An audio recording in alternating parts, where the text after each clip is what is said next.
Alrighty, hey guys, this is Think Outside the Cube, and here we're turning left. No, but we actually are. This is just gonna be I'm gonna try and make it brief test drive of a 2014 Dodge Charger SE with the 3.6 liter Pentastar V6 and the 5-speed automatic. Now, I had some, one person messaged me and they told me that I was incorrect, that this car didn't have a 5-speed automatic, that it had an 8-speed automatic.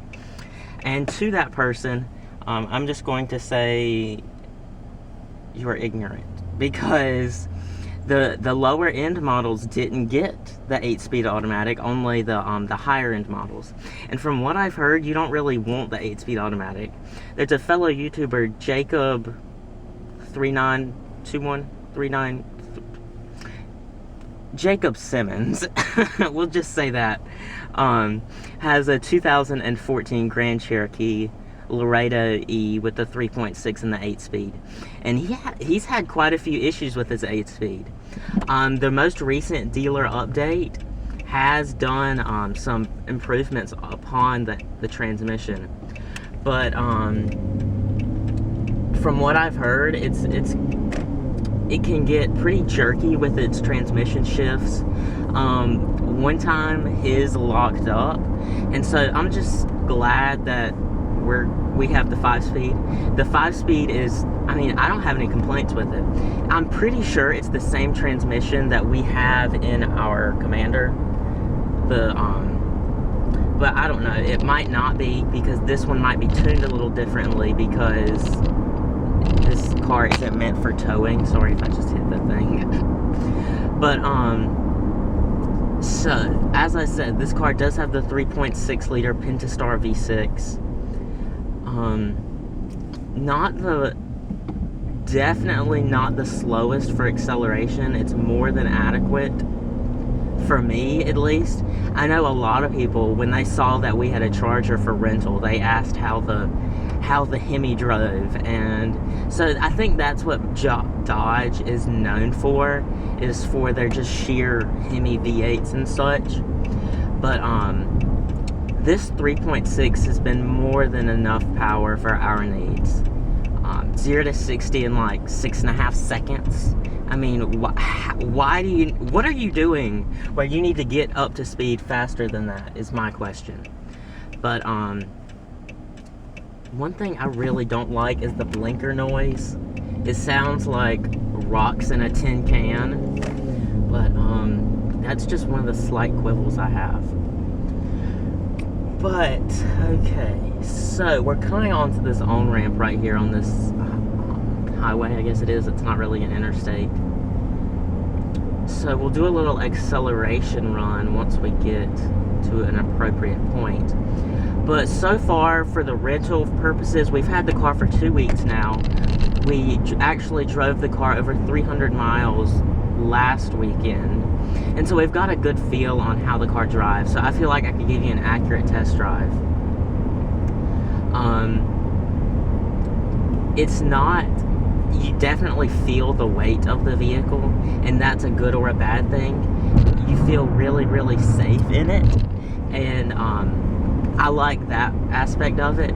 But you know, there's other aspects that I really don't like, and it's incredibly hard to park, and that's another one of the things that I don't like. But we'll just do like a 40 to 60 pull, I guess you could say. So we'll set cruise at 50 so it upshifts, and then we'll just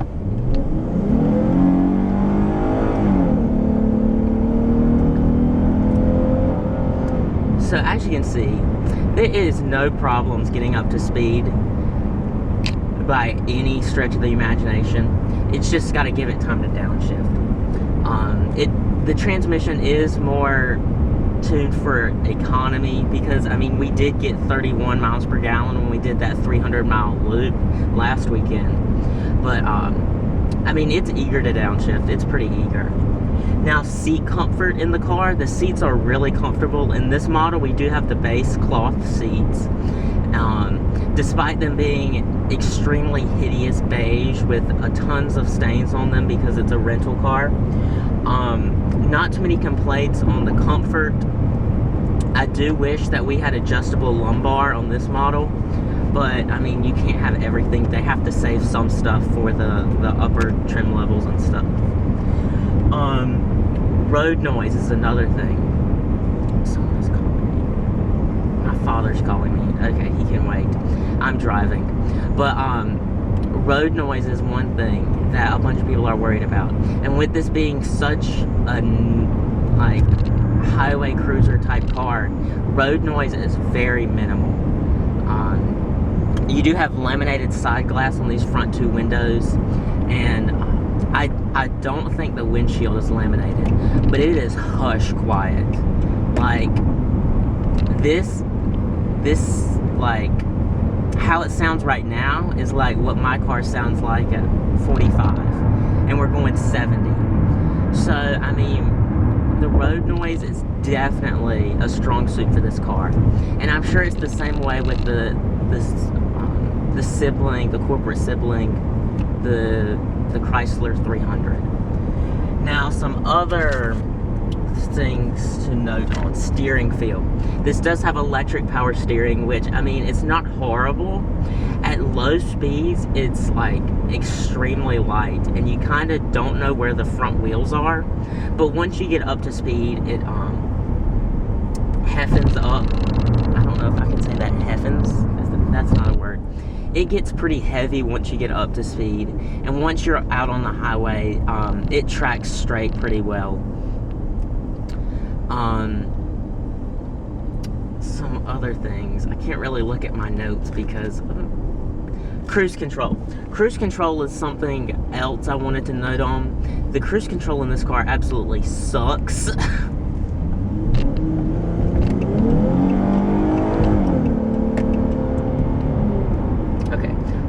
That was pretty fast.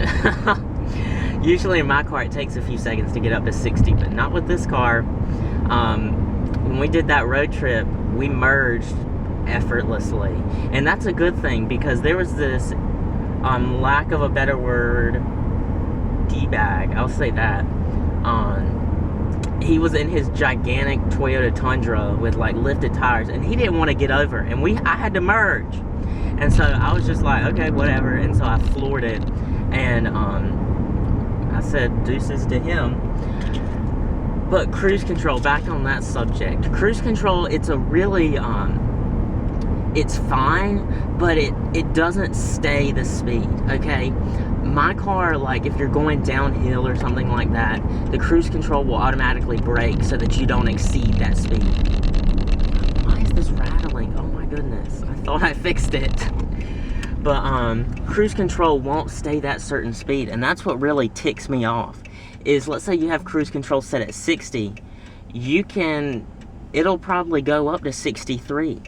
And I mean, those 3 miles per hour, they could mean whether you get a ticket or not.